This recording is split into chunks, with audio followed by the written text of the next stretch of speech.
Bonjour et bienvenue dans le podcast Au cœur du sens. Je suis Audrey, coach professionnel certifié et auteur, et je te partage toutes mes expériences et mes apprentissages de plus de 45 ans d'une vie bien remplie qui m'ont permis de trouver peu à peu le sens de ma vie. Et pour aujourd'hui, comme ça y est, les vacances sont finies et on reprend le rythme qui nous convient pas toujours d'ailleurs, j'avais envie d'aborder le sujet du regard des autres. Et j'avais envie de te parler de ce regard à travers les différents pans de notre vie.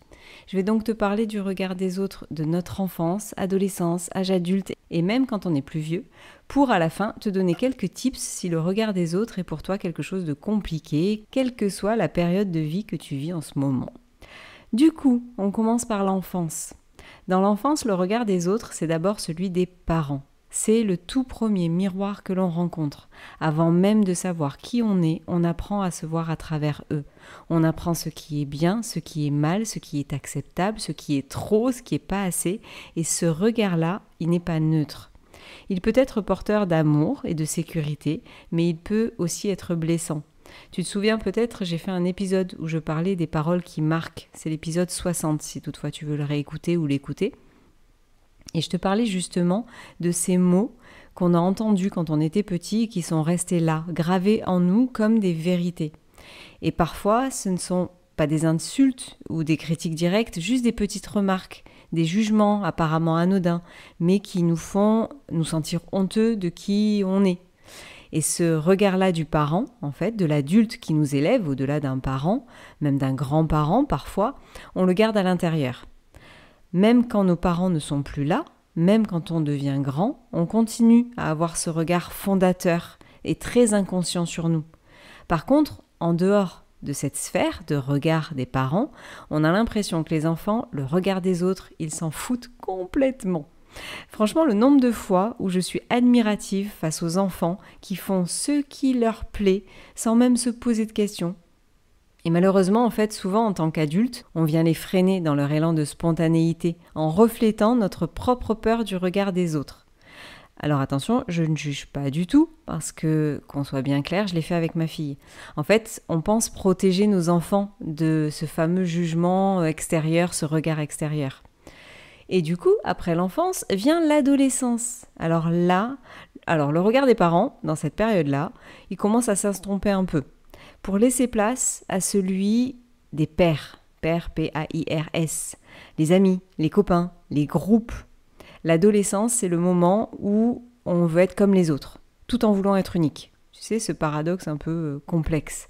Et pour ça, on devient ultra sensible au regard extérieur. Et c'est vraiment cette période charnière où l'enfant qui n'avait pas peur du regard des autres, il s'estompe au détriment de l'adulte qui arrive et qui prend vraiment en compte le regard des autres pour savoir comment il est. C'est souvent à cet âge-là qu'on apprend à mettre des masques, à se créer des images de nous, à jouer des rôles pour plaire, pour appartenir à un groupe, pour ne pas être rejeté d'un groupe ou par des personnes. On apprend à dire « j'aime ça » même si c'est pas vrai, juste parce que c'est à la mode. À cette période-là, on cache nos vulnérabilités, nos doutes, nos différences. On veut souvent, j'ai fait une généralité un peu dans cet épisode, mais parce que c'est souvent comme ça que ça se passe. Et si toi, t'as pas vécu ça, franchement, chapeau. Parce que personnellement, j'avoue que j'ai toujours voulu rentrer dans une case, dans la case de l'adolescent standard. Ce qui a été très compliqué parce que je suis jamais rentrée dans les cases. C'est peut-être pour ça que je déteste quand on me met dans une case. Mais en fait, souvent, c'est rentrer dans les cases, quitte à se tordre un peu en deux. Et souvent, à cette période, le regard des autres devient une source d'angoisse permanente, avec tout un tas de questions qui se bousculent. Est-ce que je suis assez ? Est-ce que je suis cool ? Est-ce que je suis comme il faut ? Est-ce que je suis pas trop non plus ? C'est à ce moment-là que le regard des autres commence à avoir du pouvoir sur notre personnalité. Et quand on devient adulte, on se dit souvent « ça y est, maintenant je suis libre, je fais ce que je veux ». Mais en réalité, le regard des autres, il continue à nous suivre, souvent de manière plus subtile. Il peut se cacher dans des formes plus sociales, plus intériorisées. Le regard des collègues, le regard des voisins, le regard des proches sur nos choix de vie, le regard de ce qu'on devrait faire ou ne pas faire. Si je veux te partager quelque chose de très perso, pendant longtemps, depuis que j'ai commencé sur les réseaux, j'ai eu peur du regard de mes voisins. Souvent, je me cache derrière un muret pour faire mes vidéos. C'est pas parce qu'ils sont méchants ou intrusifs, mais juste parce que je savais que je postais du contenu, je faisais des vidéos un peu décalées parfois, je partage des choses personnelles et je me disais, s'ils tombent dessus, et s'ils me trouvent ridicule, et s'ils se moquent de moi, tu vois, en silence dans leur salon, ha ha ha, regarde, nanana. Et un jour, mon voisin, que j'adore, vraiment, c'est comme ma famille, mon voisin, il me dit, ah tiens, je t'ai vu sur les réseaux. Alors là, au moment où il m'a dit ça, j'ai cru que j'allais me mettre à pleurer. Parce qu'en fait, j'assume mes conneries, mais pas vraiment en fait. Au moment où il m'a dit ça, c'était concret, le jugement direct. Et tu sais ce que j'ai fait ? Je me suis justifiée. Je me suis justifiée du pourquoi je faisais ça, ouais, je sais, je sais pas comment te dire, j'étais tellement mal, mais tellement mal à l'aise. C'était irrationnel.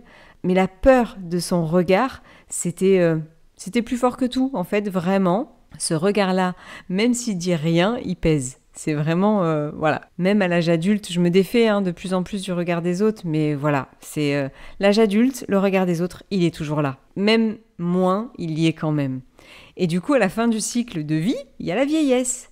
Alors, je dirais à partir de 60-65 ans, tu vois. Et quand j'ai fait mes recherches, parce que j'y suis pas encore, quand même, en fait, ce qui se passe, c'est que plus on avance en âge, plus on apprend à faire la part des choses. Comme si les priorités, elles changeaient.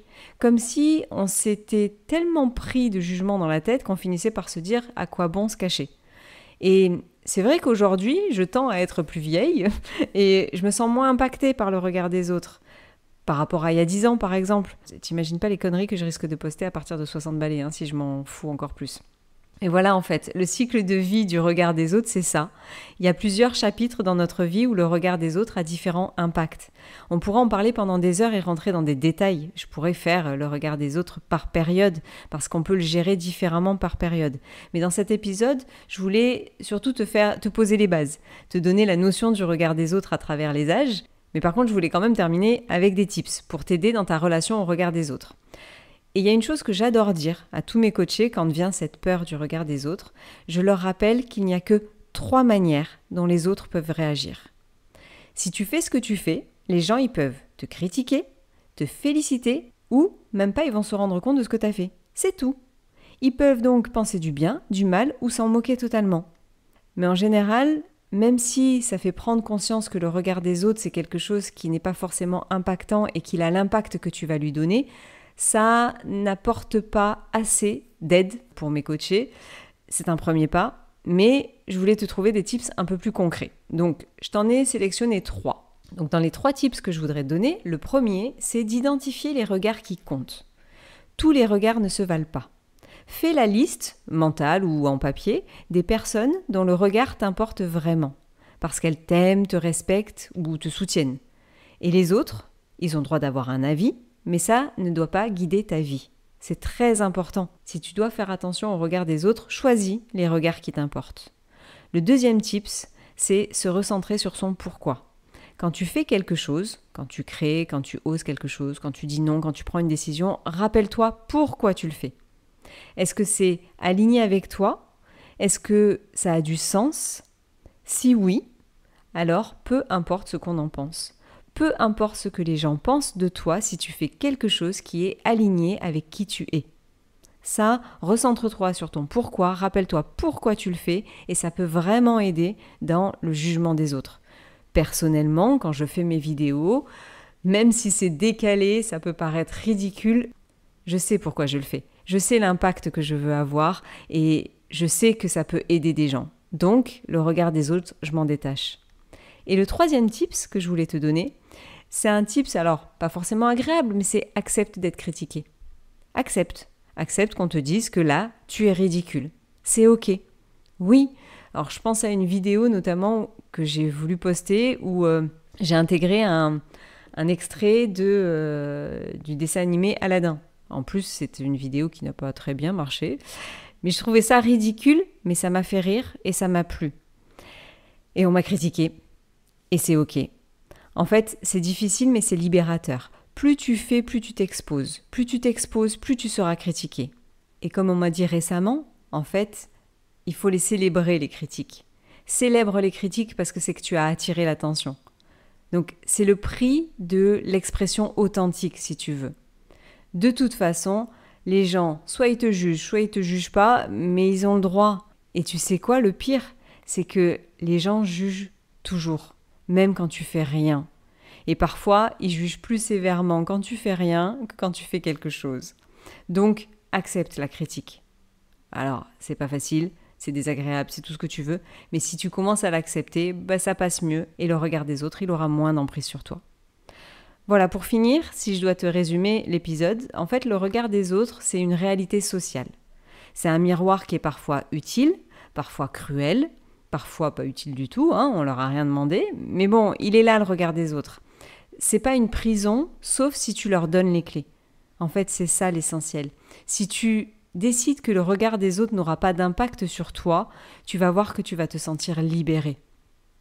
Tu ne peux pas empêcher les autres de te regarder, mais tu peux choisir ce que tu fais de ce regard. Est-ce que tu vas te laisser figer ? Est-ce que tu vas t'empêcher d'être ? Ou est-ce que tu vas l'utiliser pour mieux te connaître, pour t'affirmer, pour grandir, pour réaliser tes rêves ? Voilà. En fait, ça ferait un super sujet de philo, si toutefois ils l'ont pas déjà passé. Le regard des autres nous empêche-t-il d'être nous-mêmes ? Vous avez 4 heures.